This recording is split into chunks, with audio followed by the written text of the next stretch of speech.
4. That's about the 4 keyboard, which is the dollar sign.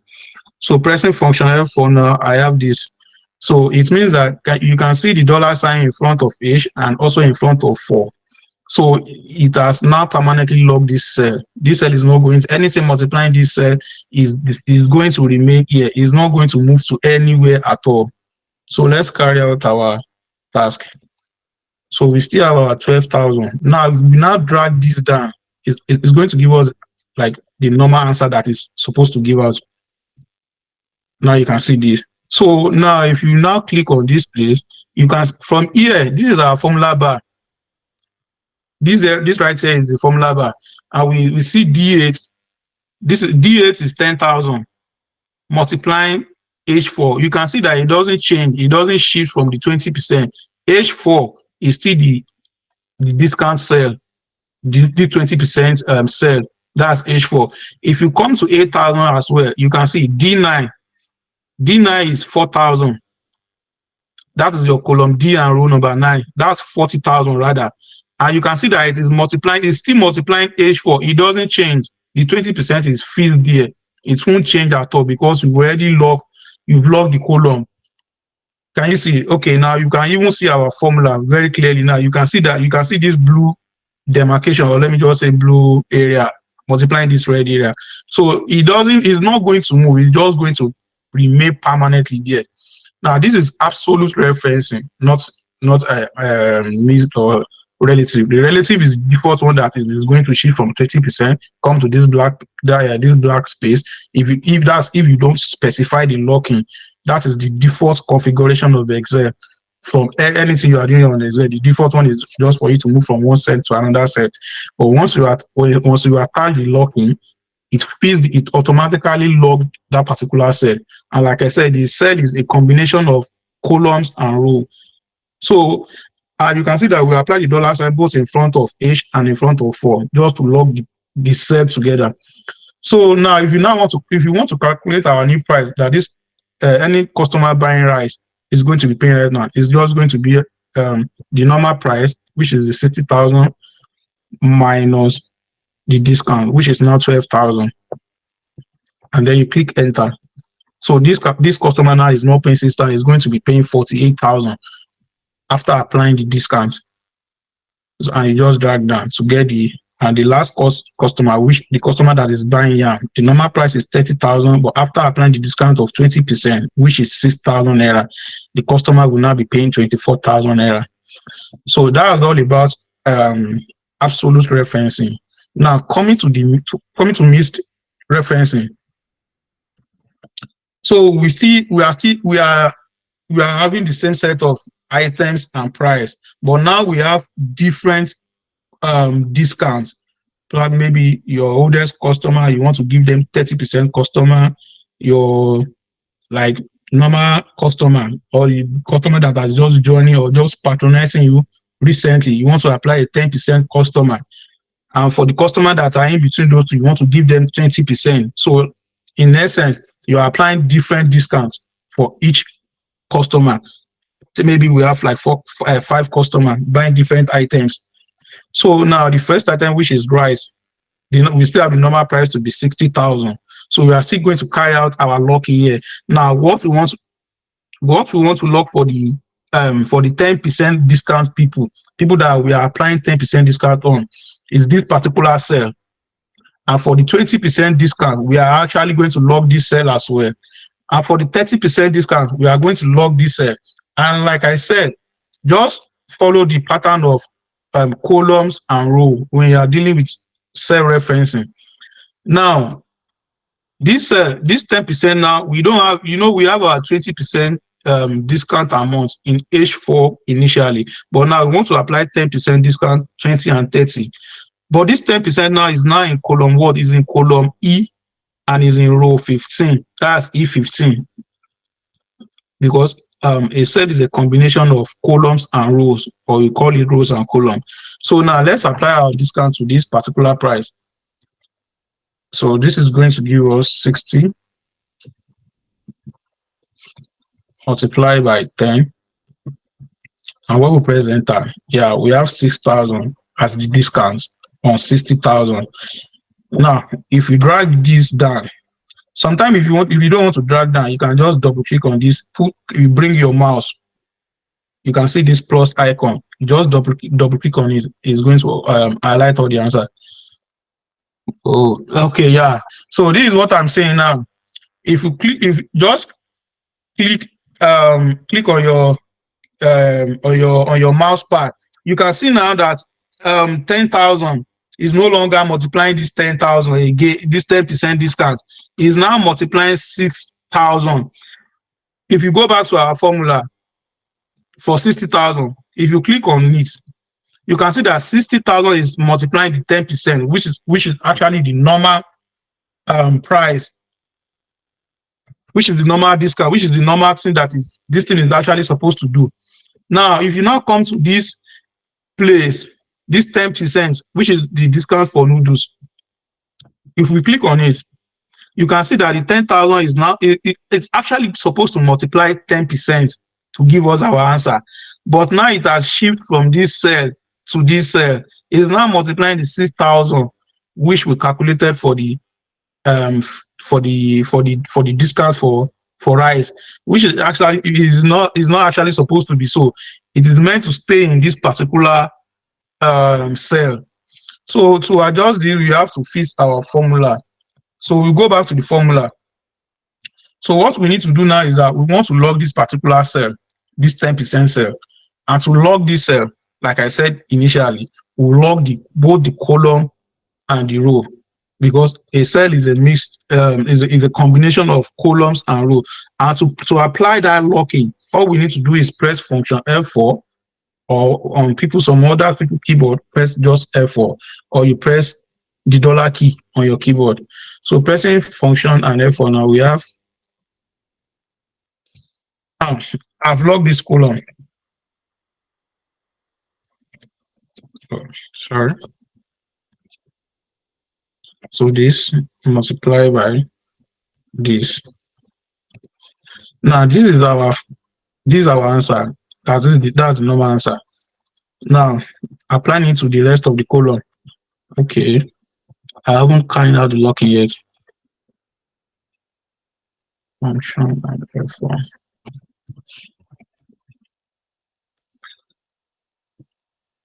Now you can see that it actually gives us the correct answer. So for everything, if we click on this computed result now and double click on it, you will see the computation. You can see now that the 10,000 is actually multiplying 10%, which is actually the normal way. That's how it should be. Not that it is going to shift from 10% and come and multiply 6,000. No, that's not. So now we've calculated for 10%. So if you want to do for 20%, we'll actually have to do the same thing exactly. That is, we are multiplying 60,000 by 20%. And we are going to lock it as well.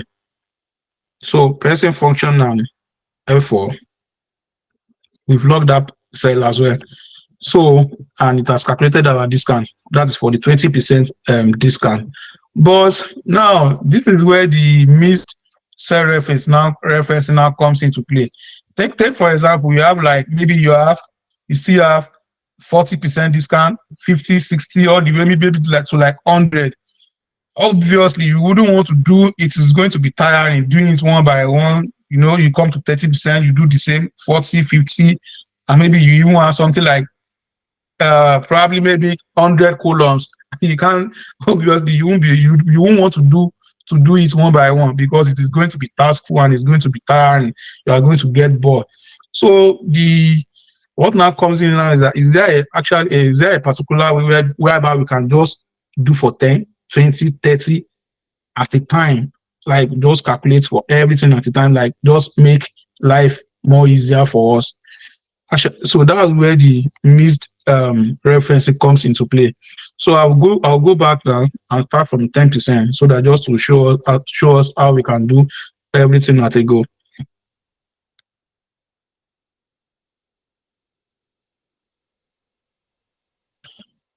So like I said earlier, anything we are starting, we have to start from the first one. So we are starting from the 10% discount on price on rice, which is 60,000. It's actually still follow the same normal formula. So what we are going to do now is just press the equals to sign, then multiply 60,000 by the 10% discount. Now, what we want to do now is that we are calculating 10% discount on 60,000. That's for rice. Then we also want to calculate 20% discount on this 60,000 as well. That is for now. The 10% is for our newest customer. The 20% is for maybe the middle age customer, and the 30% is for our oldest customer. So for the customer between the newest and the oldest, we are giving them 20% still on rice. So what we want to do now, we want it to move from 10% to 20% and to 30%. So, but you can move it from 10% now to 20% and 30%. We are still on this row 15. You can see that we are not moving from one row. We want to calculate for rice alone. Do you get? So we will be on row. Okay, we are not moving from not row 15. We are not moving from row 16 rather, not 15. 16 is just like the headers. So like these are our headers. So, but what I'm trying to say in essence is that we want to move from 10% and calculate for 20% and 30%. So we want our formula to move from column E to column F and to column G. So that's why I said the better way to understand cell referencing is to understanding what your column, which column you are moving from, which column you want to lock, and which column or which row you want to lock, or which either of the two you don't want to lock. So right now we want to move from column E to F and to G, but we are still calculating for rice. So it automatically means that we are not moving from row 16. Row 16 is what is multiplying 10%, 20, and 30%. So now what this is actually trying to tell us is that we want to actually log this row. Since we are not moving away from the row, we only want to move from 10%, 20% to 30%, which means that we are only moving from one column to another column. So it means that we are not locking now. Right now, we are not going to lock our column anymore. We are only going to lock the row rather, which is row 16. So pressing your function and the function F4 to carry out the locking, and bearing it in mind that we are not locking the column now. We only want to lock the row. Since we are not moving away from the row, we only want to move from one column to another.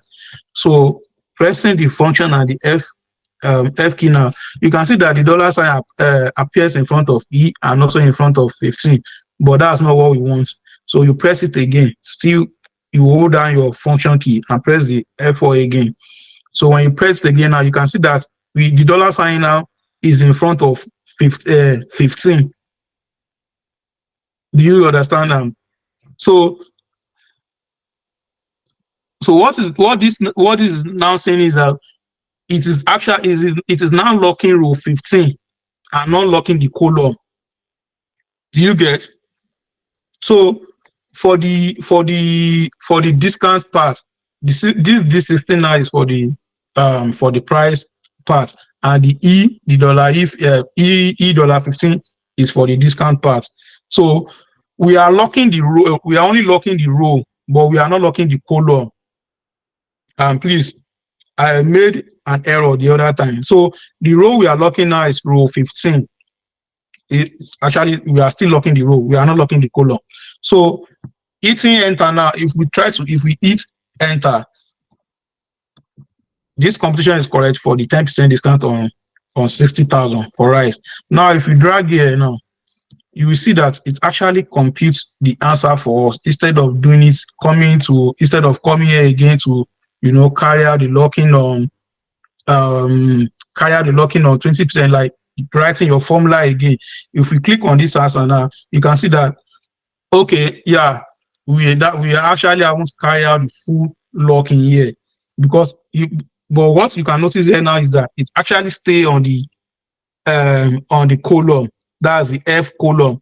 It doesn't move. We want it to move from 10% to 20%, which it as does because it has already moved from 10% to 20%. But you can now see that now that the 60, it has now moved from 60,000 and now using 6,000 to compute the discount for the second column.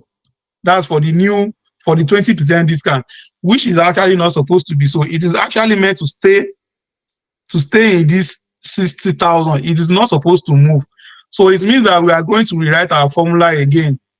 So this is what I'm talking about, the relative cell reference, that the way normal Excel work, it moves from one column to another if you don't carry out the locking very well. So now we are going to go back to our formula. It means that what this now means that is that we need to lock this 60,000. We don't want it to move away from 60,000. So we want to lock 60,000 and then carry out our computation again. So I'm going to go back now just to show us what I mean. So if we write our formula again, 60,000 multiplied by 10%.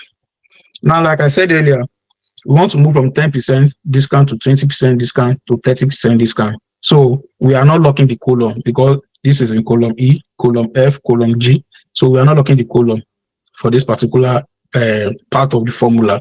So pressing our function now and therefore we only want to log the row, which is row 15.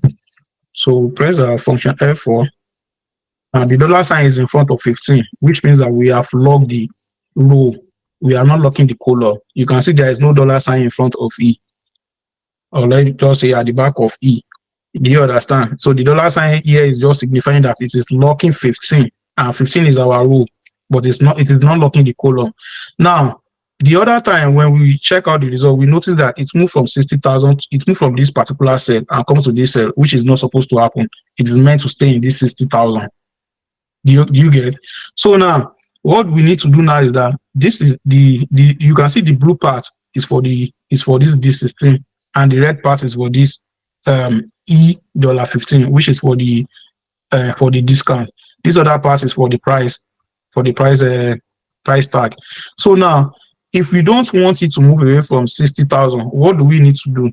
Now, we want to calculate discounts for rice, we want to calculate for noodles, we want to calculate for beans, we want to calculate for oil and for yam. So now we are applying 10% discount on rice, on noodles, on beans, and then on yam. And we are still applying the same 20% on all these items as well, and the 30% on this as well. So what we now want to do now is that we want it to move from 60,000 to come to 10,000, and also to come to 40,000. Then to come to 20,000 and 30,000. Now, for this part of this part of the formula, what we are moving, you can see that we are in column D. So we are not moving. This particular part of the formula now is not like is stagnant on the column. It's not moving away from column D, but it is now going to move from row 16 to row 17 to row 18 to row 19 and to row 20. So this part of the formula now, what are we going to log? We are going to log it. It automatically means that we are going to log column D, since we are not moving from column D to column E. For the 10%, I just hope I'm not confusing you guys, and if I am, I'm really sorry. I will actually re-explain everything again. So what I'm just trying to say is that this particular we want the price now to move from 60,000 to 10,000 to 40,000 to 20,000. That's this part of the formula. That's the D16. So, but if you did not carry out any locking here now, it is going to shift from 60,000 and move to any blank column by the right. Do you understand? So let me carry out this now. So we are locking the column in this particular case, but we are not locking the row because we want it to move from row 16 to 17 to 18 to 19 and 20. Just for it to carry out this 10% discount on the other items. So pressing function at F4 now. So like I said, we are not locking the rows, we are only locking the column. So that means that the dollar sign should be in front of the column and not the row. So now you can see our formula. We are now locking D since we don't want it to move. Okay, so let me click enter and drag the answer down. So now this is, it has given us our results. This result we want. Now to calculate for the other one, we don't need to type in our formula one by one again. So we can just simply drag this from here and drag it to 30%. And it's give us our answer instead of doing it manually one by one or one after the other again. So the last one that I want to show us is like you can also carry out this self-referencing of a thing, like use it to compete for mathematical timetable. So let's take for instance we have something like 1, 2, like maybe we just want to compute a mathematical timetable for, okay, I'll show us what I mean now.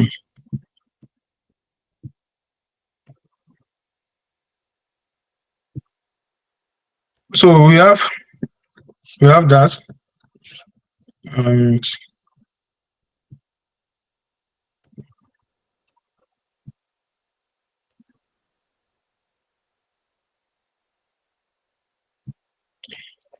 so this is our mathematical timetable. 1 multiplied by 1, 1 times 1, 1, 1, 2 times 2, 2. So we want to fill in all these parts. So we can use the mixed referencing to actually carry this out instead of coming here to come and type 1 multiplied by 1, writing our formula again and writing for all this. This is going to be so tiring. So what we actually can do here is just carry out the mixed referencing and just highlight the column that we want to log and the rows that we are not, the rows we want to log. Now moving from here, now we know that from 1, 2, 3, 4, 5, 6, we are not locking the column because we want to move from column M all the way down to column X. Well, we are not locking the row. That's row 5. So we want it to be in row 5. Let me write the formula. So this is actually going to be equals to the first one. That's 1 multiplied by 1. Remember I said we need to start from the first one. You can't just come and start from maybe 3 multiplied by 1 or 2, because your computation is going to be wrong. So now we have L6 multiplying M5. So the M5 part of the formula is for this part. That's for column M all the way to column 12. That is 1 multiplied by 1 all the way to 1 multiplied by 12. So this part of the formula now, we don't want the row. We are locking the row. Since the row is stable, stagnant, that's row 5. So, but we are moving from column M to column X. So we mean what this part actually means that we want to move from M to N. So we are not going to log the column, but we are going to log the row only. So pressing the function key, function F4. So we are locking only the row, right? So we've locked row 5. You can see the dollar sign at the back of 5. So we've locked row 5. Now for this part now, this part is under column L. So we are locking L here. You can see we are not moving from here to here. I mean this part, this 1 to 12. We are not moving from L to N, but rather we are moving from row 6 to row 7 all the way down to like row 17. So this part of the formula now, this LC part of the formula, what it means that we want to we are locking the column. Since we are not moving from one column to another, but we are not going to log the row. Since we will be moving from 1 to 2, that's row 6 all the way to row 17. So you come here and you lock your column alone. You don't need to log the row. Now we've locked L, but we are not locking 6 because we want it to move from 1 to 2. So hitting enter now, this is going to give us. So all you need to do now is just drag down, and then you drag towards this side. So and it gives us our answer. So I think I'm sorry with my presentation. This is actually my first time doing this. So if I caused any confusion, please just bear with me. So thank you very much, guys.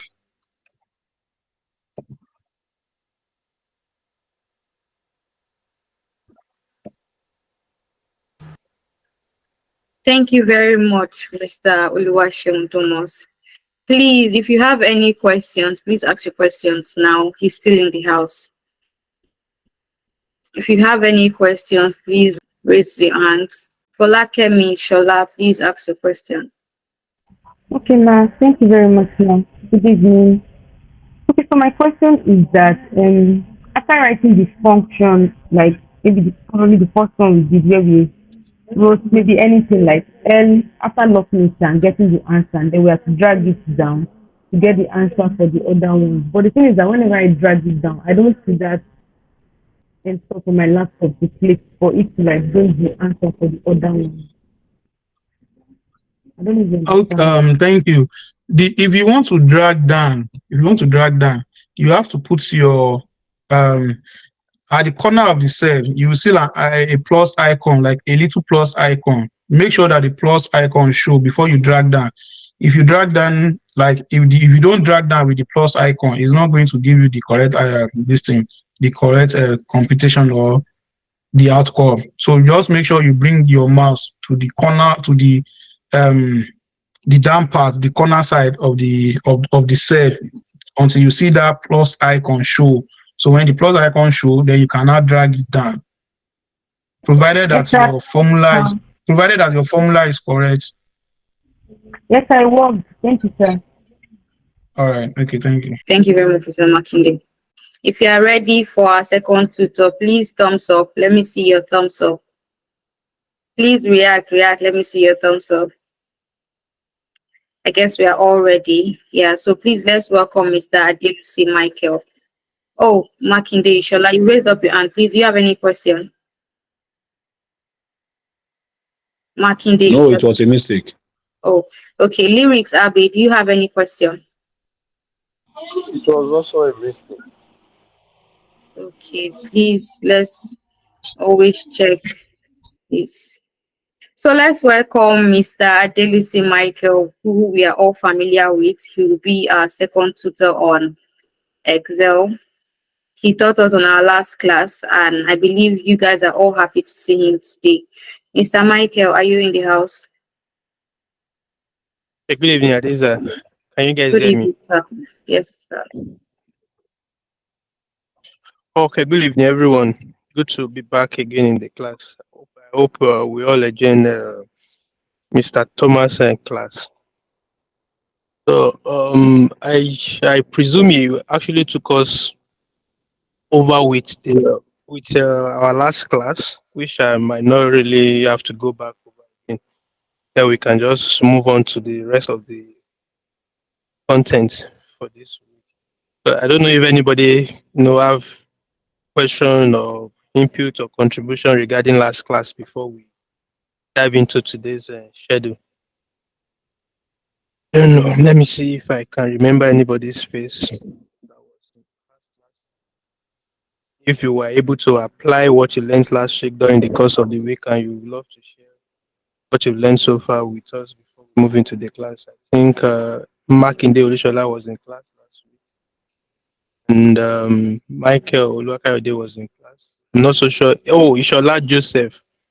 I think that name sounds familiar. You were in class last week. Fola Kemi Ishola too. Yeah, the two Isholas. You guys were in class last week. I don't know if you have anything to contribute or to ask regarding what we did last week before we jump into today's class. Anybody? And if you do, you can just raise up your hand before I move on to the next class.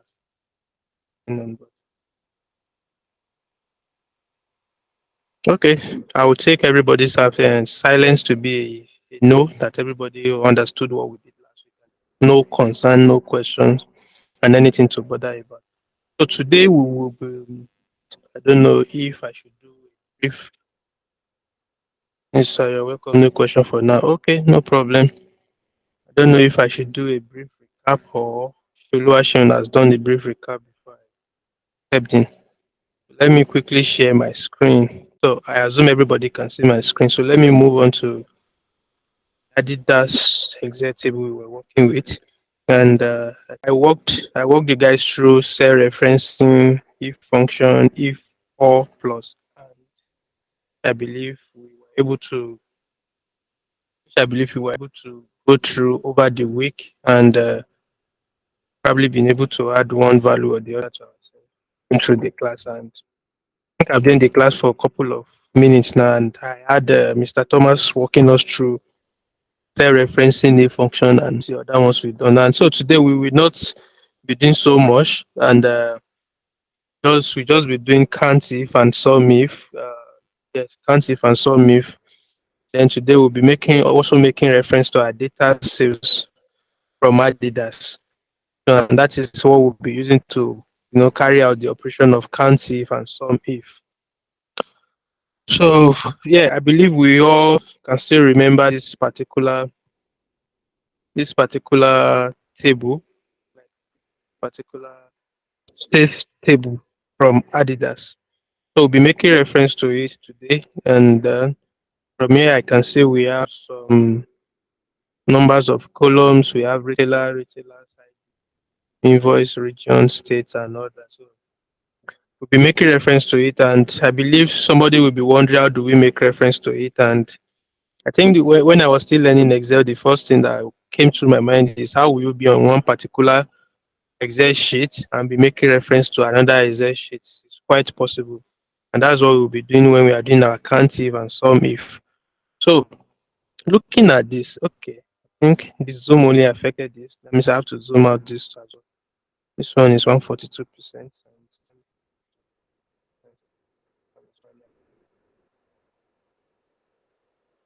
Okay, I think it's visible enough now. And this one is visible enough. Okay, good. So we'll be making reference to that just as I said earlier. And then here now we have, let me take you back to this data here. So from this data, we have retailer, which is the first column here. We have retailer ID, which is the second column. We have invoice date. We have region. We have state, city, product, product per price per unit of the product, unit sold, unit total sales, and all that.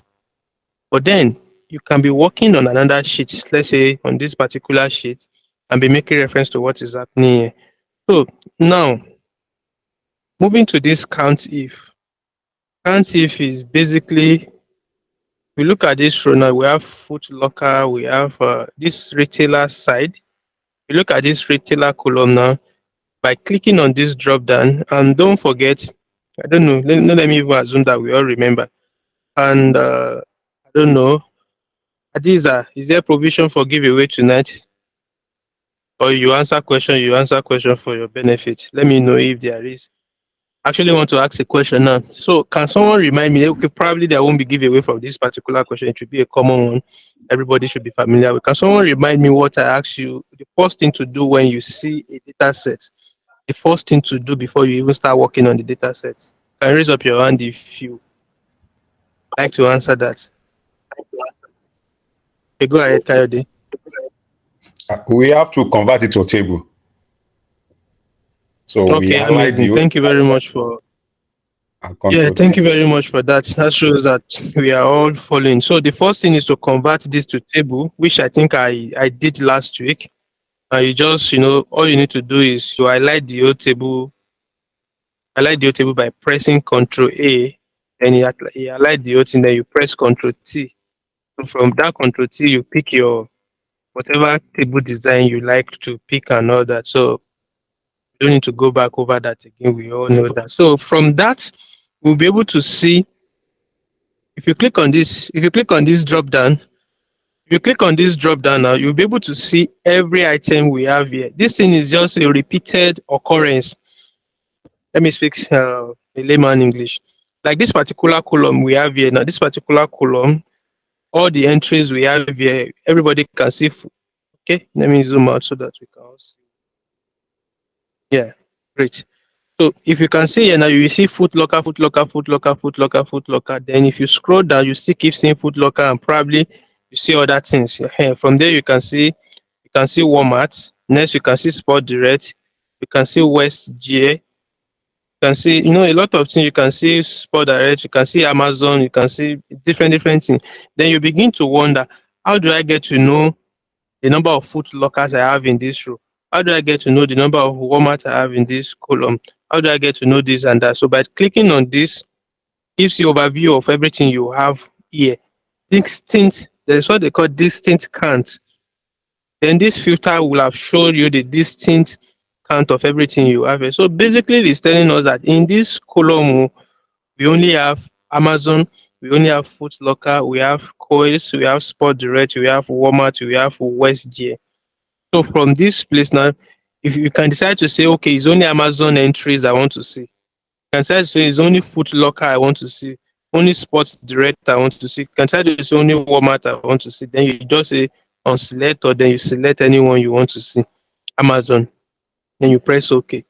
Everything you'll be seeing here will just be basically Amazon from top to bottom. My president. So from top to bottom, you will see only Amazon. So, but then you cannot still count how many Amazon entry do we have in the data set. And you can choose to see 2, you can choose to see 3, you can choose to see 4, you can choose to see 5, you can choose to see everything on it. So, but then you want to see, okay, how many Foot Locker do we have? How many Amazon do we have? How many Walmart do we have? How many, keep wondering how many of these do we have? How many of that do we have? Then that is where the count if, oh, sorry, I'm not even showing my face. That is where the count if and sum if comes into play. You guys understand? I know what's wrong with my camera. Only me that is seeing my face is blurry somehow. Okay, I think it's better now. So that is where the count if and sum if come into play, and which is a very important tool when you are doing your analysis on it. So we first go to count if, and from here now we've established the fact that we only have in this whole column we only have Amazon, Foot Locker, this, Sports, Walmart, and this. So we've established that, and I've been able to. I can decide to copy all these things. So then I've decided to copy what we have here, then paste it here, which is this. So those are the things we have in that retailer column, and that is why I put retailer here. And the operation we want to carry out, which is count if. So then I want to say, okay, go to data set Adidas, count the number of Amazon we have there. Okay, go to data sets Adidas, count the number of Foot Locker we have. Go to this place, count the number of Sport Direct we have in the old data set. And that is what this whole count if it's all about. I would love to see you guys reacting if you understand what I've said so far, or if there is a need for me to go over everything again, just let me know. Then I can quickly run over it. But if you understand, just give me a thumbs up and let me know that you guys understand. Then I can move on to the next thing. Okay, for that, I should go over it again. Okay, no problem. Are we? So basically what I'm trying to say is we have data sets Adidas. So in the data set Adidas, we have different columns. We have column retailer, we have column retailer ID, we have column invoice, we have column region. Then each row shows entry. Then let me just make it more simpler. Ishola Folakemi, you decide to go to Foot Locker on the 1st of January 2020 in Northeast, that is in New York. Then you went to buy Main Street something. Let me see exactly what you bought. You went to buy Main Street footwear, maybe probably for your dad or for your husband or for your boyfriend or for your classmate or for your co-worker or wherever. Then you bought it at the rate of $50. Then you went to buy 1,000 units. Probably you want to do wholesale, you want to resell it. Then the total sales is your $50 in 1,200 places, which is this operating profit. This one is left to the organization you are buying something from. This is them that realize that, oh, okay, after you bought this 1,200, they made a profit of so amount. You understand? They made a profit of this on this. That means this thing they are selling to you, they sell it to you at $50 per one. Then they made a profit of 300,000 from you after you bought 1,200 that cost you 600,000. That's to show you that they also they bought this stuff for $25 on their own. And that is why they are making half of the money you pay to them as profit. Then operating margin, that is 50%. Then sales method, you bought it in their store, not online, not outlet or anything. So that is your own entry. So maybe Mr. Cairo, they also went to buy Food Locker on the following day, which is the second of this. And this entry goes on like that, like that, like that. And probably the other Ishola went one particular day and went to buy Sport Direct. Then he decided to buy this, decided to buy something else in different city and all that. You understand? So this whole entry, you as a data analyst, and then you just come around and feel like, oh, okay, I need to know what's up. I need to know how many people are even buying this Foot Locker. How many people are even buying Amazon? How many people are even buying from this particular retailer? You understand? So that's about this, and that's what brought about the countif of a thing. Then we can use this filter to know how many entries we have here, which shows we have Amazon, we have Foot Locker as a retailer, we have Sport Direct, we have Walmart, we have WestGear. So those are the retailers we have on the retailer column. So and then we just say, okay, we want to see how many people patronize Foot Locker, how many people did this, how many people do that. In different, we have different products here as well. Under the product, we have men's apparel, we have men's athletic footwear, we have the women's and all that. So our task for today is to carry out can't if, like can't if person come around to the store to buy from Amazon. Can't if the person number of people that came to buy stuff from Amazon as a retailer. Can't the number of people that came to buy stuff from Foot Locker as a retailer. So that's what we want to carry out. Miss Folakemi, I don't know if you are cleared now or you need some brush up. Yes, sir. I understand. Okay, awesome. So let's move on. So moving on now, the can't if is, can someone remind me the first thing to do when you want to carry out an operation, exit operation? First thing to do. Okay, go ahead, Lyrics. Lyrics, Abby.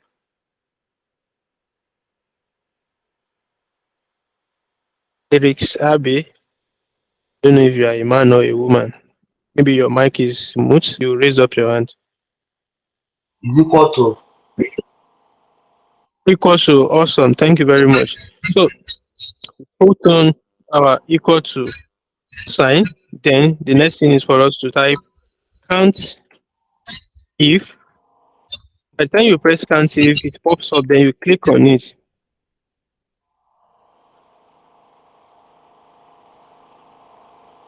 On. You guys, somebody's mic is on, so I need to mute that person.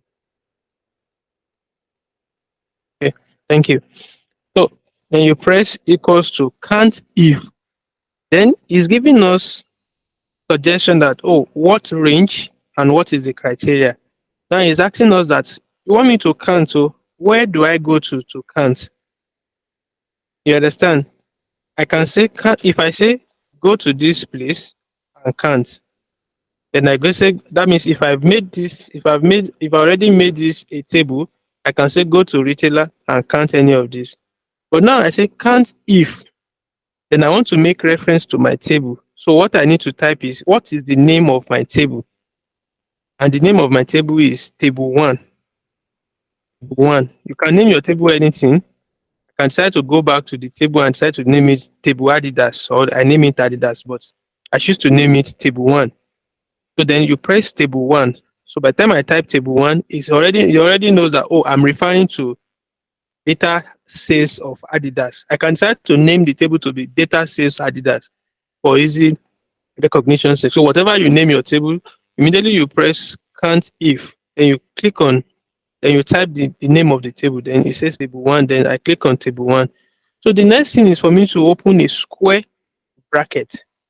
By the time I open a square bracket, then it make reference to all the columns and ask me that, okay, which of this column do you want to make reference to? Then by the time I press square bracket, you can see it pops up all the this thing we have on table one, all the column we have retailer. If you remember, we have retailer ID, we have invoice date, we have region, we have state, we have city, we have product, we have price per unit, and we have total sales, operating profit, and other. But in this particular occasion, we are making reference to retailer, which is this. Then you click on retailer, and probably you double click on it for it to enter. So what do you do next? You close that square bracket.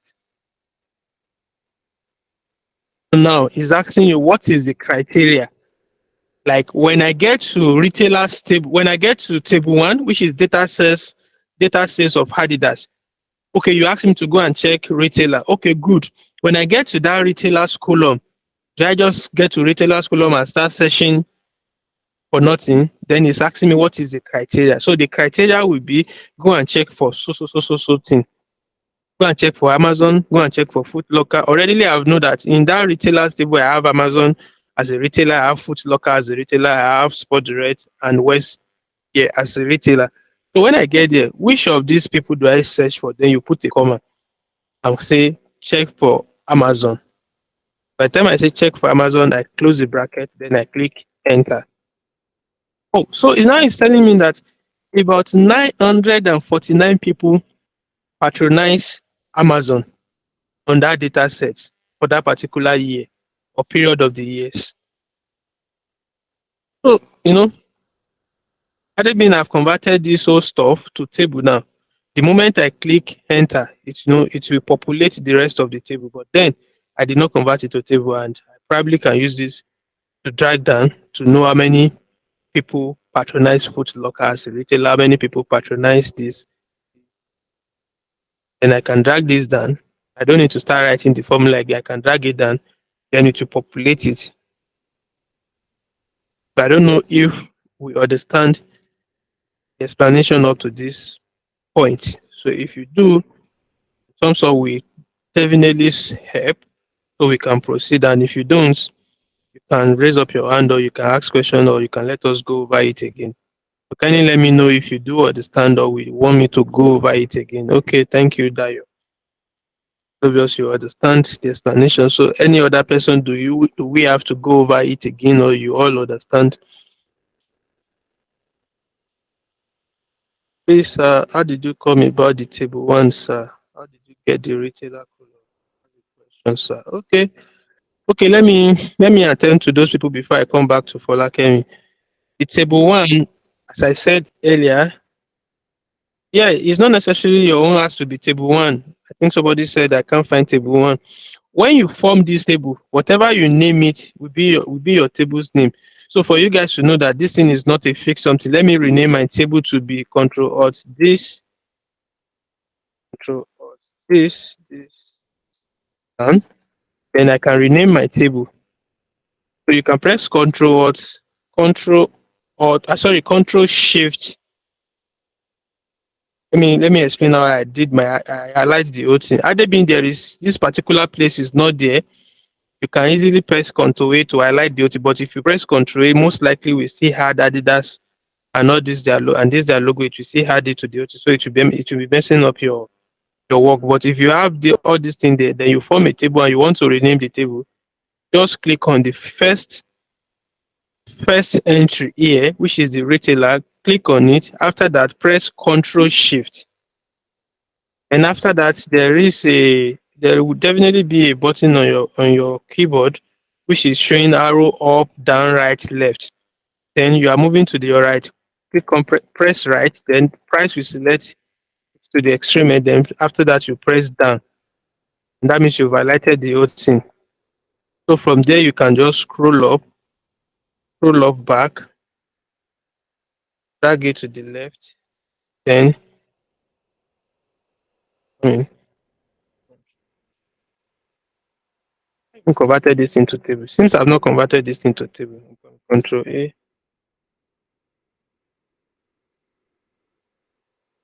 Control T. I've converted it to table. Maybe I converted it to table when I was doing my personal stuff. So, but it seems we did not convert it to table last week. I'm not so sure. Control shift. I think I've converted it to table from my own end. I'm not so sure if others have converted their own to table. Let me see if I can get a fresh copy of that stuff that I've not converted to table. Okay. I think this is a fresh stuff, but this is a fresh part of the table. I'm not so sure if I've not converted this as well.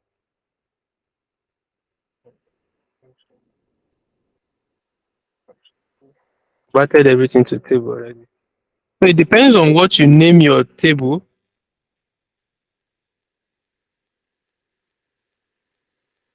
Something is not right here.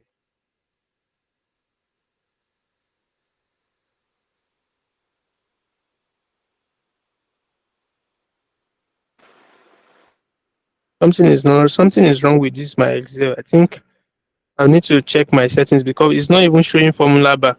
As I'm clicking on this empty set, it should be showing a formula bar whereas all these things that my lighting should be showing there. Come, let me check another file.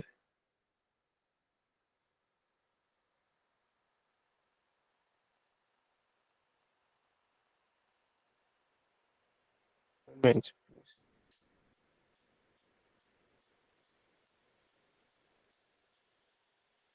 Tampered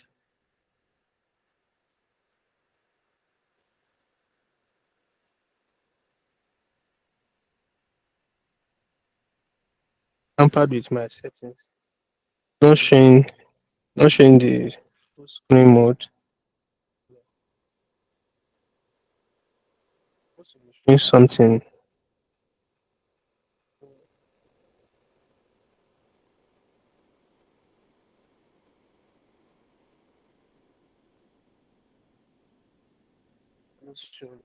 Okay.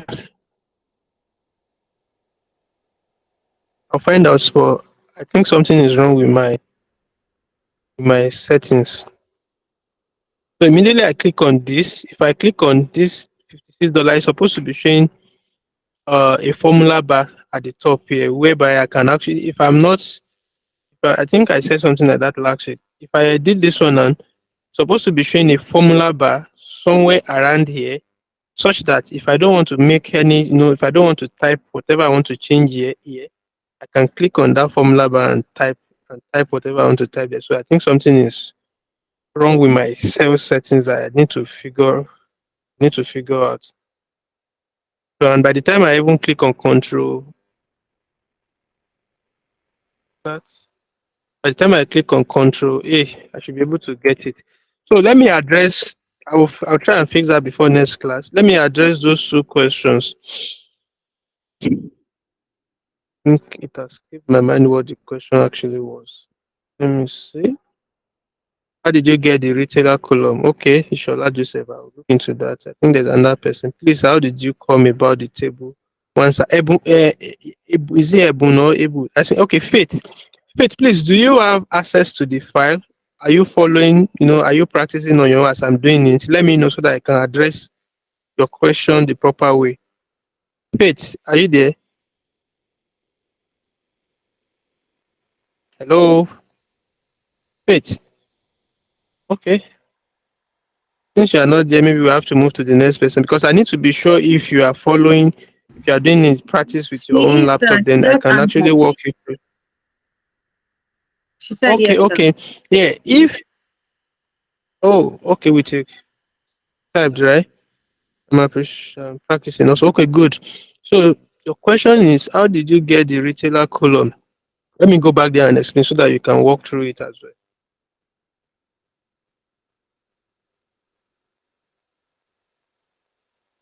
Faith, I will appreciate if you can unmute your mic and speak, please. It will make it much better for me to explain faster. Can you unmute yourself and speak? Yes, sir. Gotten the retailer column. Okay, good. Ishola, you've gotten it. Okay, good. So as I'm walking you through, if you have any challenges, just let me know. By the time you type count if, Yes, let sir. me start all over again. As I'm typing, just type along with me. So, Okay, sir. okay, so you press equal to, and you press count if. Yes. It pops up the count if, then you double click on it for it to populate it itself. Then you see range, comma, criteria. Yes. So it's asking you for range. So the range is, where do you want me to get this range? Then you instruct exec out, go to table. Whatever you name your data sets as it added as, is either you name it table or whatever you name it, it will come up with it. Then you type in that name, double click on it for it to populate it. Then it's asking you what is the criteria. And sorry, when you get to the table, when the exec function gets to the table, it's asking now that where do you want me to go on the table? We have about 17 columns on the table. Which of the columns do you want me to go to? Then you click on square bracket. So the moment you click on square bracket, it will it will pop up all the tables we have, all the columns we have in that table. Then you decide to pick any of the columns that you want to work with, which is now at this particular scenario, we are working with the Retailer. retailers column. Then you click on Okay. retailer. Then you close that square bracket. From there, you introduce your comma. So when it gets to the table, it should go to retailer. Then when you get to retailer, what should it search for? Is it for Amazon? Is it for Foot Locker? Is it for the rest of the list? Then you click on Amazon, search for Amazon. And after that, if you click enter to work, but normally for you to have the right thing, then you can decide to close the whole function and click enter. Then you have this. For you to get the rest of Okay, sir. the count, then you drag down. I should tell you. Drag And it by the down. time you drag down, it populate the rest of the table. Then you have that. So I hope that solves it.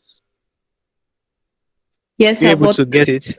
yes, but that table one always only works after you have converted the cell to table format, right?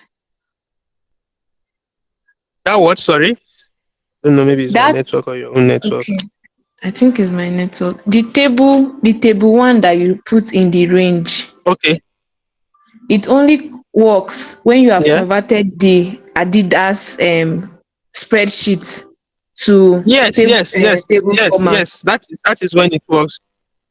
Yes, you have to Okay, convert okay, it before it will I get. work. It's when you convert it that when you type it that it will pop up.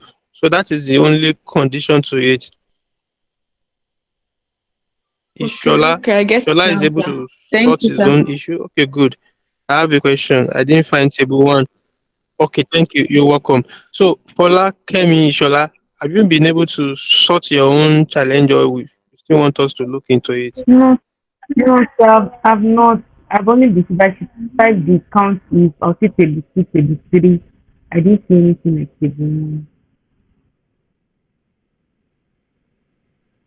And maybe your own table is table two. Click on that table two, then maybe from table two, click on table two, close the square brackets, then put a command, and let's see if it will pop up. Then that means what you name your table is table two. It's always good to, when you are converting your data set to table, it's always to name the table. It's always to name your data set something you can easily remember.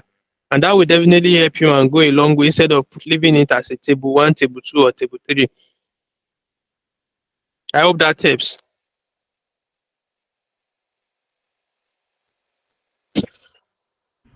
Sorry, sir. Okay, And so after then, clicking the okay, I'm with you. okay, okay, after clicking the table two and opening the square bracket, I was only seeing column one, column two, column eight. Then I was not seeing the. Yeah, I think when you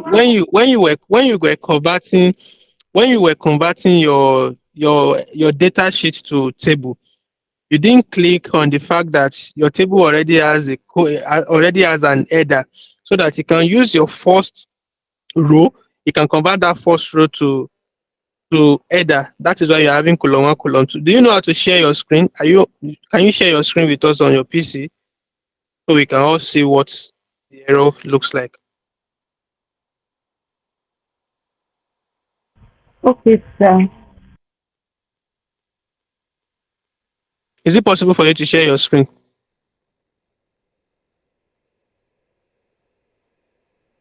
I don't know, but I'm trying to. I think that is where you got it wrong. When you were converting your data set to table, you didn't select, and I said it last week. Wait, let me just explain something to you guys from data set I'm working with here at the moment. So now, look at this table now. Look at this table. It might look somehow to you because I've removed the grid lines because of personal reason anyway. Let me introduce the grid line back. Grid line. I've logged it. Okay, I've seen where I actually messed up with my Excel. Thank you. Okay, let me come back here then. Seeing where I messed up with it. So this is what I was talking about the other time, that if I click on this column now and I want to edit this foot locker, instead of, if I don't want to type this foot locker here, I can decide to come to this formula bar here and type the foot locker. And whatever I type here, it will affect what is there. Let me say I have Monday here. And I don't want to type this Monday here. I want to put Tuesday. I can decide to come to this formula bar, clean it off, and put Tuesday here. Say press enter. So I can choose to edit whatever I want to edit here, and I can choose to edit whatever I want to edit here. So going back to this data set, the other time I said, if I press Control A, it will highlight everything. And after highlighting it, I just need to check if it didn't select it. This particular place is where I can actually edit the name I want to give my data. Then I can click on this drop down. This is table 1. I can choose to edit my table. This is table 1, and I can choose to call it Ashake. I don't want to call it table 1 again. Then I can put, sorry, Ashake. I can press enter. Then I've changed my table's name to Ashake, even though table 1 still exists. You understand? So if I click on table 1, it will bring it. If I click on Ashake with slash, it will bring it. If I click on Ashake, it will still bring the same thing. So I've renamed this table now. So now that you're having problem with your own table and you cannot share it with us, are you still with me, Ishola? So I've gotten it. I cancelled my Excel, started again, then did the table, and then kept the So you my click on that. Okay. paper as an Okay. header already, so I can see the Okay, good, criteria good. now. Good. So for anyone that is struggling with it, I think that's the same, probably the same mistake you must have made. So if you want to change your table's name, it's either you click Control A to highlight everything, then you come to this side, click drop down, then your table should be table 1 or anything. Then probably from there, you can clean it off and put whatever name you want to put. Then you are good to go. So that's that about that. So back to count if. I think everybody is clear with the count if now. So that is that about the count if. And if you have any question, I think somebody was raising up his or and I'm not so sure if it actually meant it. Okay. Lyrics, Abby, I saw you the other time you were raising up your hand. In case you still have something to ask, you can let us know. It was a mistake. Okay, no problem. Thank you. So from there we can move on to count if something is this, can't if is this, can't if is this. Then you can just think about it that, oh, okay, I want to see some of my profit that is less than 100,000.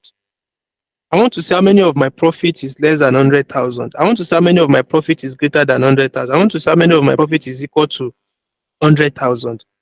It's not necessarily you use this particular value I use. It's just an example. Okay, I want to see how many of my units sold. How many of the unit I sold is exactly one particular amount, or is exactly greater than this? Oh, how many of my products is above $50? How many of my products is exactly $50? How many of my products is less than $50? You can decide to see all those things. Okay, which of the profit is more than this? Oh, how many of my operating margin is more than 50%? You can count all those ones too. And that is what we have here as a count if. So this count if is not, is not registered with anything.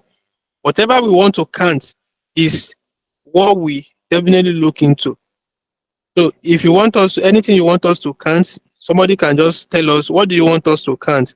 Is it count if our unit sold is greater than something, or total sales is more than something, or operating profit is more than something? So the reason why I put greater than 100,000, less than 100,000 is because I have it in mind to count if our total sales is less than 100,000, count if our total sales is greater than 100,000, count if our total sales is equals to 100,000. That is why I put 100,000 there as an example. And we can choose to, do some practice aside that. Then you still follow the same process we use here. It will just be equals to count if, be sure, then you double click on this, then you make reference to your table as well. Table 1. I try to type Ashake, it will still bring Ashake, and which is still the same thing. I can type Ashake, and see now it's coming out with Ashake and Ashake with slash, which is still the same thing as table 1, because I choose to rename it, and I decide to leave that table 1 there too. So table 1, let me keep working with table 1. Open a square bracket. Then what do I want to count? I want to count total sales. Close the bracket.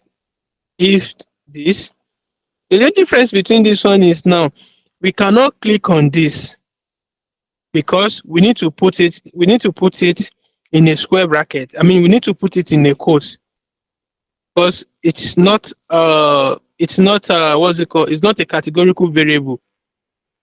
It's a numerical variable. So we need to put it in a bracket. And this is the only condition we have for this count if.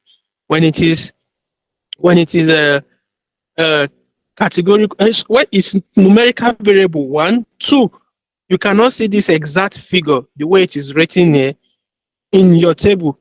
So that is why we are also putting it in that quote. Because when you go to your table, you will not see less than this. So less than this without quote is to normalize it and regularize that, oh, okay, this guy is actually referring to all values in total sales that is less than this particular amount. Then you put this and decide to click on this and decide to click on that and put the quote again. But it's much safer for your code to run easily by saying less than 100,000 by typing it out yourself. Then you put the quote again. Then you do your overall closing of the bracket. Then you press enter, and you have your result. Let me just quickly walk through again. Here we have count if. It asks you for two things. After you put count if, it asks you for range, and at the same time asks you for criteria. So the range is simply tell us, oh, go to my table. When you get to my table, look for total sales. Then when you get to total sales, it now said, what is the criteria of what I want to look out for in the total sales? Go and count every of the total sales that is less than 100,000. Then if you press enter now, it will give you that. The total sales that is less than 100,000 is 6,594 sales. That is less than 100,000. In this scenario, you cannot drag across because it's not a constant function. When you get here, you are not talking about less than that. If you drag across, I'm very sure to keep repeating that same value. And this probably might not be correct. If you click on this now, it won't even be correct because it's still showing you less than this. So probably don't know the reason why it's showing different value, and I don't know what those values are meant for actually. And if you sum up this value, it should not give you the correct answer.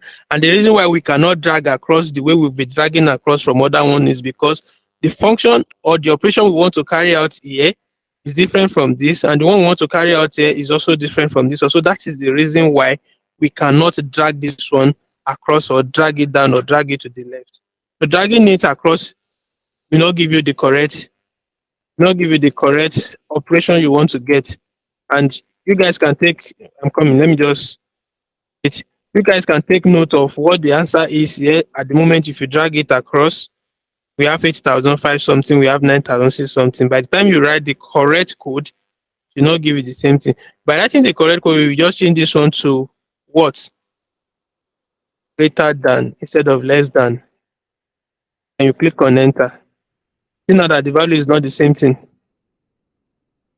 So here too, the same formula, then you can just change the less than to equals to. And there is no value that gives you exactly 100,000. That is what is trying to tell us. 100,000. Yes, exactly. So if you have come, there is something you do in Excel like this, and you sum everything together. So that is to tell us that there is no exact profit that is equal to exactly 100,000. Some people might have been get so much. Okay, I can see. Some of us might not be on the radar with me again. Maybe some of us are lost because of the sharp or shortcut I just follow now. So what I did here is count if you go to my table, look for total sales, comma, those that are great that are less than 100. And if I want to do this thing, it's still the same thing I would do. All I need to change is the less than sign, then I change it to greater than. Here is for me to change it to equals to, and that is all I just did. So there is no magic, there is no big deal in what I just did. So I want to follow the same process, then you press equals to count if you press count if this, go to my table one, in a square bracket, then go to total sales, which is this, close the bracket, comma, what is the criteria? I've told you what is the criteria. Then I told you put this, put a quotation sign, then you say greater than 100,000, and you put another sign here.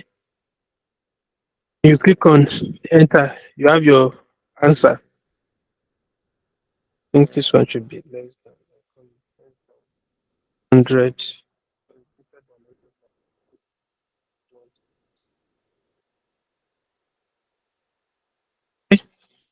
So the same thing you have to do here. Oh, something is actually wrong.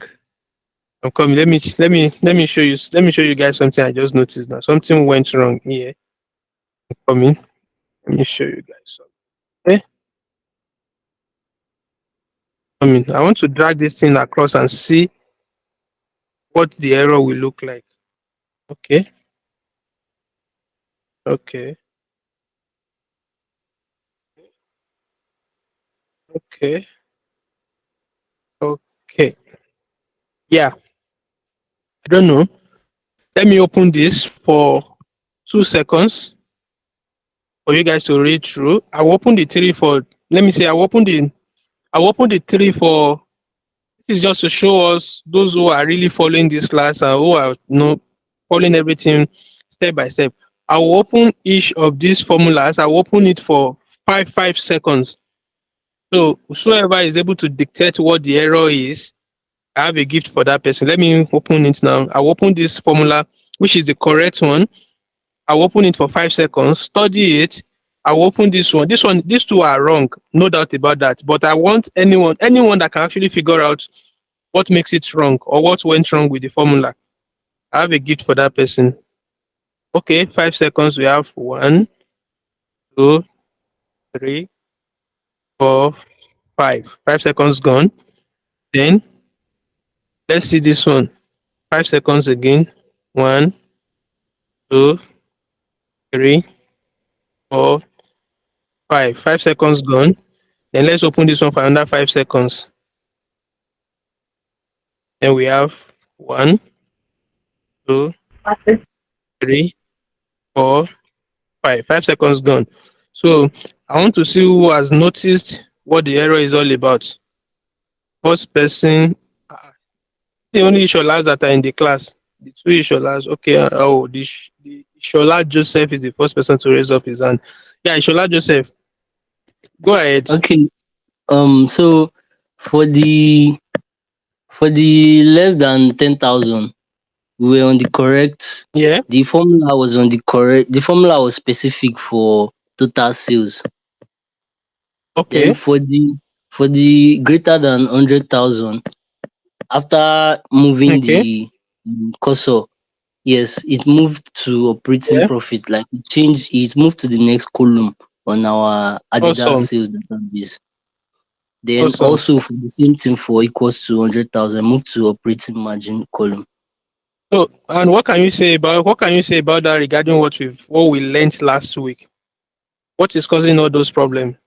Any idea? Let me drop I think I everybody's remember. hands. Okay. Don't remember anybody that has idea what caused that problem. I think I'll be more than willing to give that person a gift as well. Taiwo Aregbesola, the first person to raise up his hand. All right, I think what's causing that problem, I think is just like what we call this self-referencing stuff is moving in the other direction, the way the is it a And row, yeah, row direction, the yeah, way.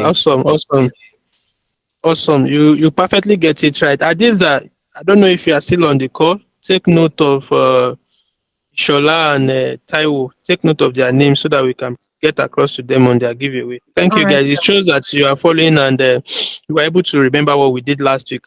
And it's very obvious and very, very obvious. I just want to call our indulgence to that. The total sales, you guys should watch out for what is the total sales. You guys should watch out for what is the operating profit. Let's just look at those two: total sale, operating profit. If you go to your data sets, you will see that after total sales, what you have next is operating profit. And after operating profit, what you have next is operating margin. And if you keep dragging it, it will move to sales method.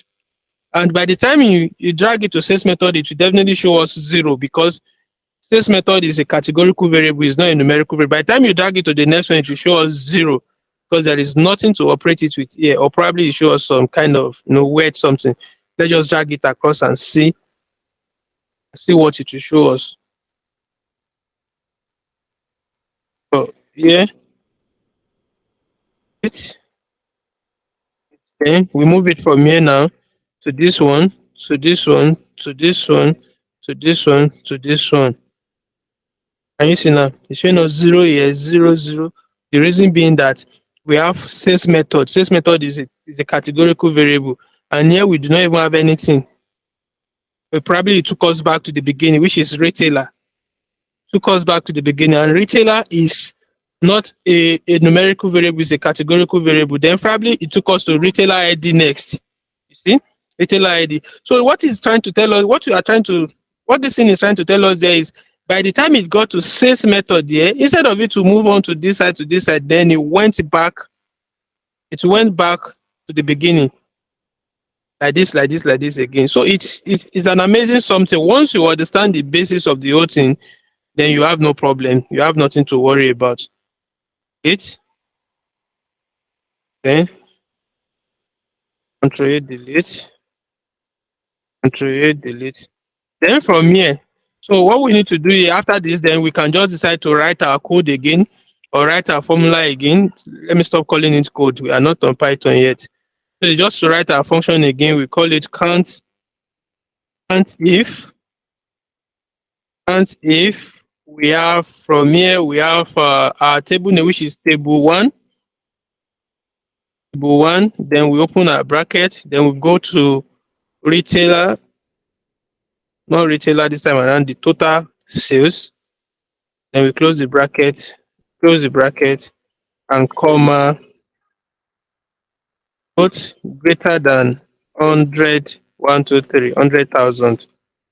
Then we close our bracket and click on enter. Then we have this, which is the correct something.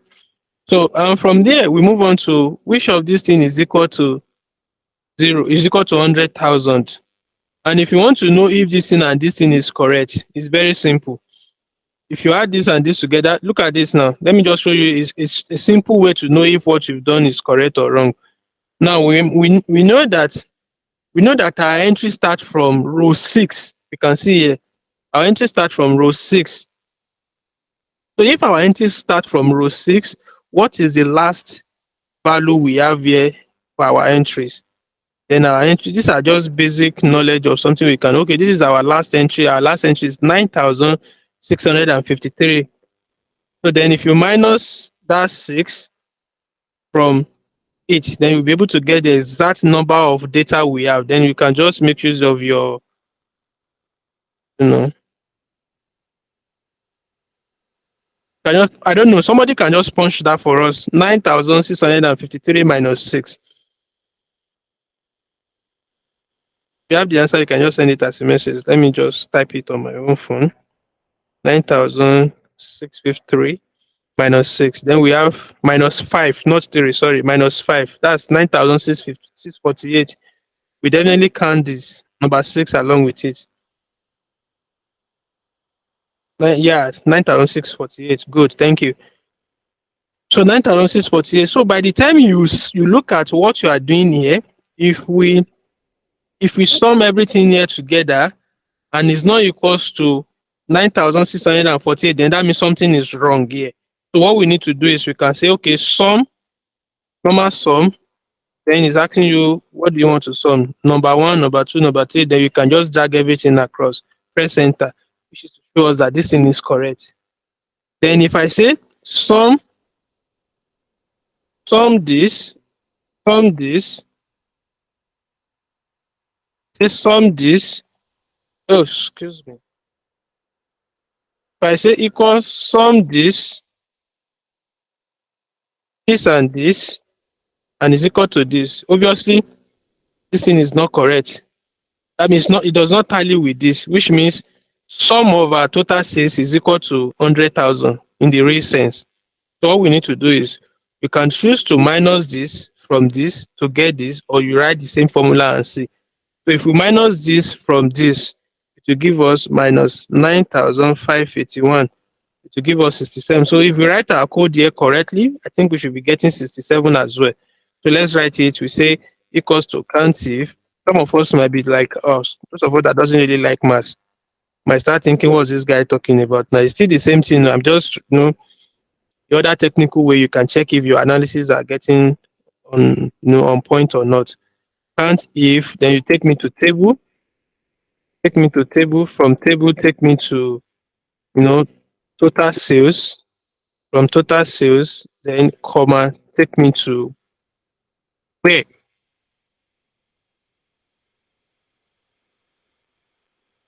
Someone tell me what next? Equals to 100,000. Thank you. Don't let me go back. 100,000. And you close your brackets and you hit enter. Something is wrong.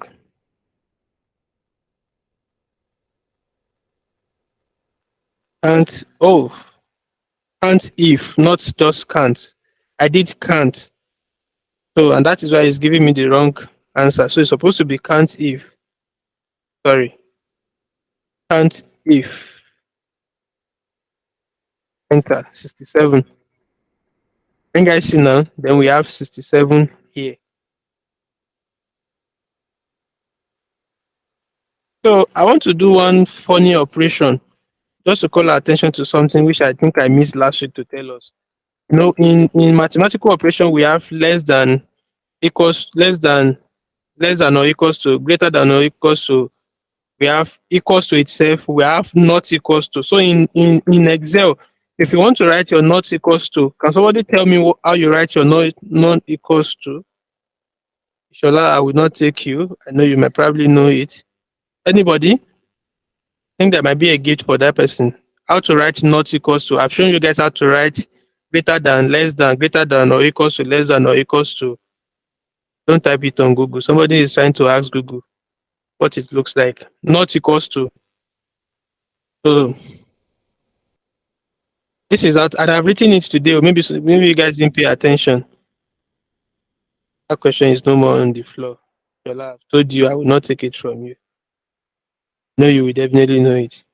So no, this is how to write not equals to. Greater than and less than will be facing each other. That is how to write it in Excel. This is how to write a not equal to. So anywhere, anything you are doing on Excel and you see these two signs facing each other, they are referring to not equals to. That is, that about Excel. So if you say can't if, we're saying since can't if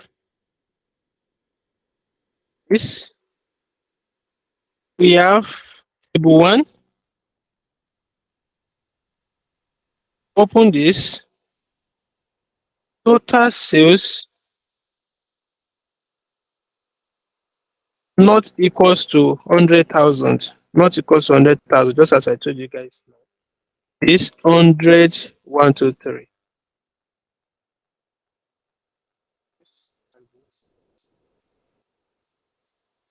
So can someone tell me what is showing now? It's showing the sum of this and this. These are just basic mathematics. So if you add this to this, you will have this. And if you check very well, when we sum this and this together, we had this. And which is this? It's showing us that 9,581 total sales is not actually not equals to 100,000 of the sales. So that's that about count if, and we can choose to change our count if for the numerical variable. We can, it's very dynamic. We can choose to, we can choose to look into it from another perspective. We can choose to look into it. Oh, count if total sales is this, count if operating cost is this, count if this is this, count, anyhow we want it. We can even look into it in terms of in-store, online, and outlet.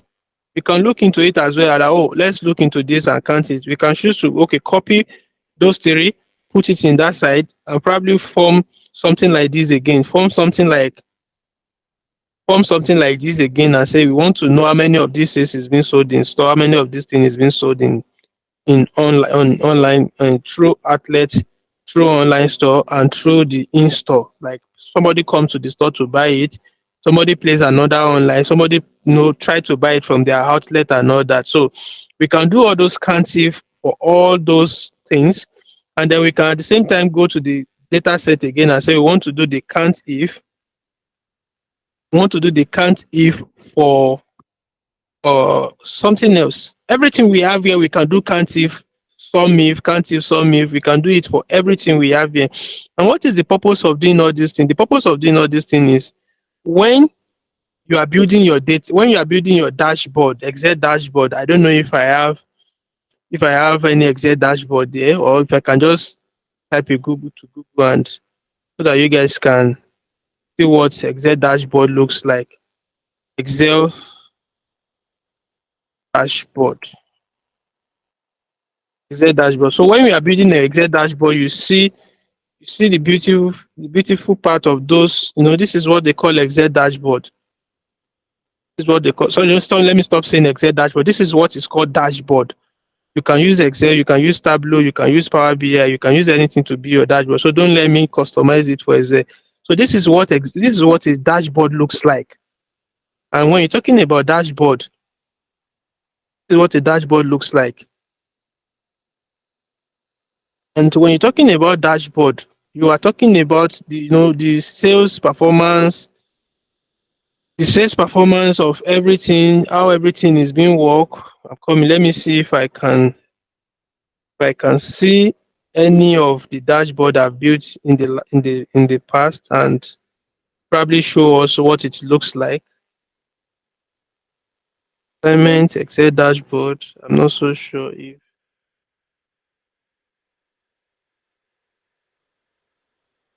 I still have it there. I think I built some dashboard in the past. So those are the beautiful part of doing all this stuff, because some people will be asking, why are we even doing all this stuff? And mind you, it's just because you need to know all these things. Just because we need to know it. That is why we are doing all this, because there is an automated way of doing all these things we've been doing manually. But you just have to know it. You just have to understand it, so that in the future time, if you are trying to pass the knowledge to somebody else, or you are trying to do some stuff, it will not be like African magic. It will not be like something so crazy, something we cannot achieve. It will not be like that. You understand? That's why we need to teach you. We need to explain to you how to do all these things manually. I can show you all these things. I can do all these things in an automated way. Let me just show you. They call it pivot table. I can decide to say, okay, add this. Then I can say, don't bother yourself. You are not going to pivot table today. Just want to show you what a pivot table like table 1. Somebody that doesn't know how to rename your table, you still encounter that challenge in future. This is what a table looks like. And I say, okay, guy, go to my retailer, then I put it in row. Then, okay, guy, count my retailer for me, then I put it in value. Voila. If you look very well, you see Amazon is 949, Foot Locker is 6,337. And if you go to all those count something we did recently now. If you go to, you see now, Amazon is this, West Gear is 2,373. If you go to count if, you see now, Amazon is this, West Gear is this, and if you check very well, you see Foot Locker is 2,637. 2,637, you can see it here. And it is much easier for me to even do it sharp like this. But then you don't start with all these things. You need to know Control C, Control V. You need to know how to do all the basic ones. I can say, okay, go to this thing, for me, go to products. I want to see how many products people are buying from each store. Oh, awesome. I can see men's coming and decide to track the same product as well to value count. I can see that men's apparel count of products. They bought 1,606. They bought one, like that. And at the same time, all those greater than, less than we did, we can do it with this thing as well. I can decide to do, okay, let me put my products. Let me put my product value somewhere. I can say total sales instead of count of product. I can say total sales. Then I can introduce comma here so that it will be more visible. I can introduce comma here. Then I remove all those decimal points at the back. Then I can choose to introduce dollar to it as well. Then I still reduce it to this. Then I leave it there. And I can say, okay, show me. This is talking about sum. Show me count of this. Show me average price. Show me the maximum one. Show me the minimum one. Then I can decide to see whatever I want to see there. I can say, show me the average profit of those things to show me the average. And from here, I can decide to say I want to filter it, sort by smallest to greatest, then smallest to highest. Then I can decide to small it this way. I can sort it this way. Small, I want to say, okay, the largest one. Okay, oh, people are buying a lot of, and this is how to do your analysis. You can say, oh, okay, I want to see from largest to smallest. Oh, people buy a lot of men's street footwear.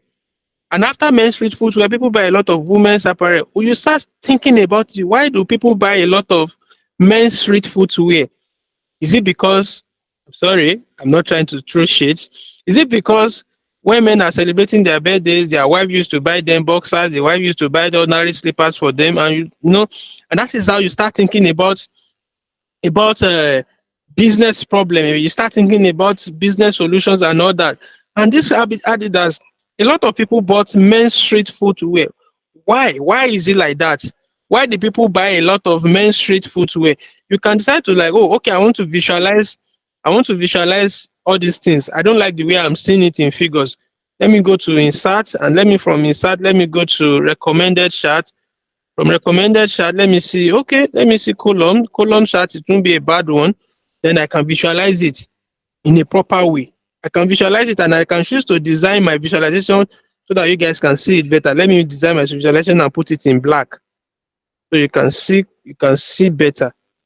Yeah, this is my visualization. I can see it very well now compared to when I'm seeing values. When I'm seeing figures, I can see it very well here now that, oh, men's street footwear, that is over $120,000 profit they generated from it. Why? Why is it that men's street footwear is having so much, patronage? Why is women's athletic wear? Is it because footwear? Is it because women doesn't really like go to the gym? They doesn't like doing sport activities? Why? Why is it having poor sales? Okay, the business as Adidas manager, you want to improve on this. What do we do to improve on this? Then you start thinking, why do people patronize this? You can imagine men's street footwear is taking the lead, and why the women's athletic footwear, is it that their husband doesn't encourage them to to go to this. Then those are the things you start thinking about. From there, you now move to, oh, okay, where are the regions? Which region is even doing better in terms of all these things? Then you go and then you just jump into, oh, let me look into region.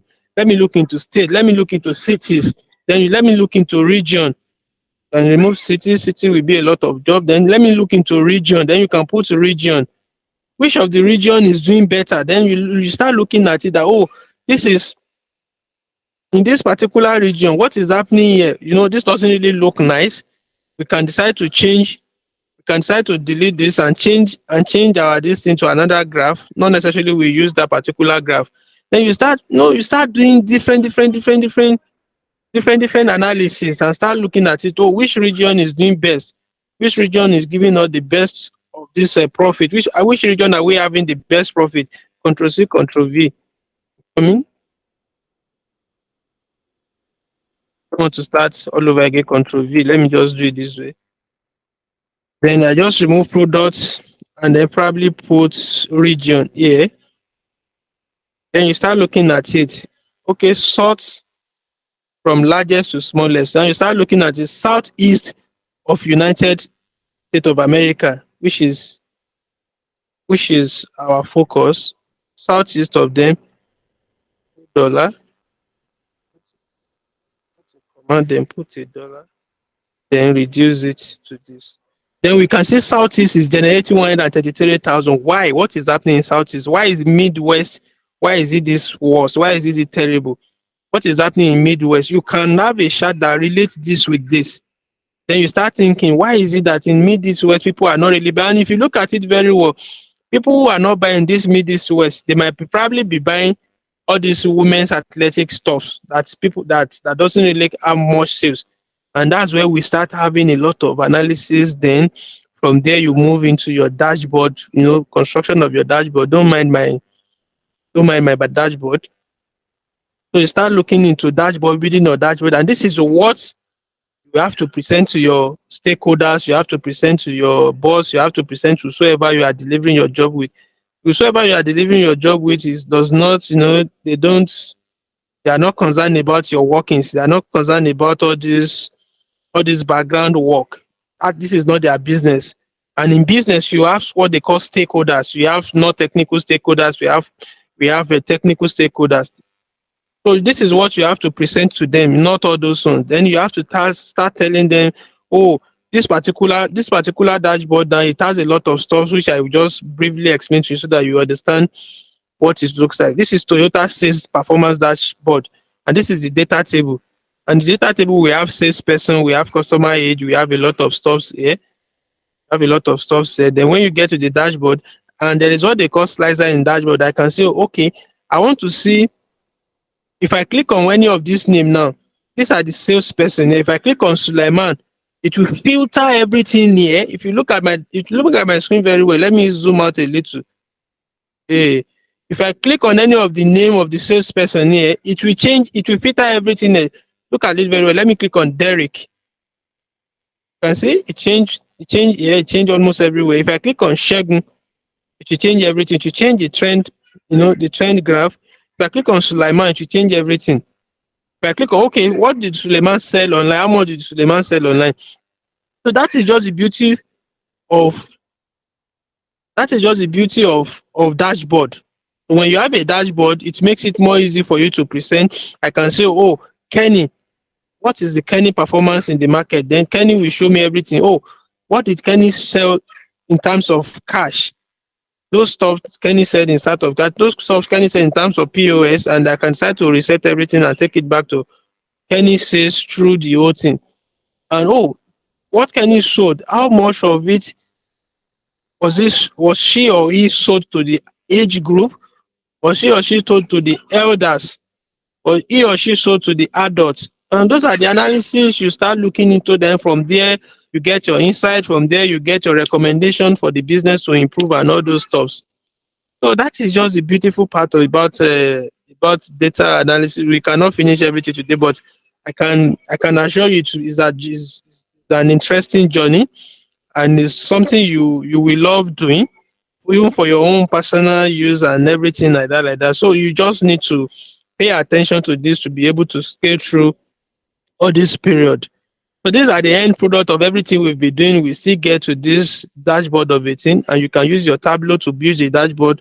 You can use your Power BI to build your dashboard, and you can still use Excel, which is the genesis of the whole thing. So that's just that about that, and I'm very sure we'll be stopping here for tonight. It's past 10 already. Some of us might be planning to go to church tomorrow, so we can all go and have a wonderful rest. Then we probably see by next week. So I don't know if we have any question, any contribution, anything we need to clear off before we call it a day. Anybody, any question? Anything to clear off? So do we enjoy tonight's class? If you do, let me know. If you enjoy tonight's class and anticipating to catch up next week, let us know. Thank you.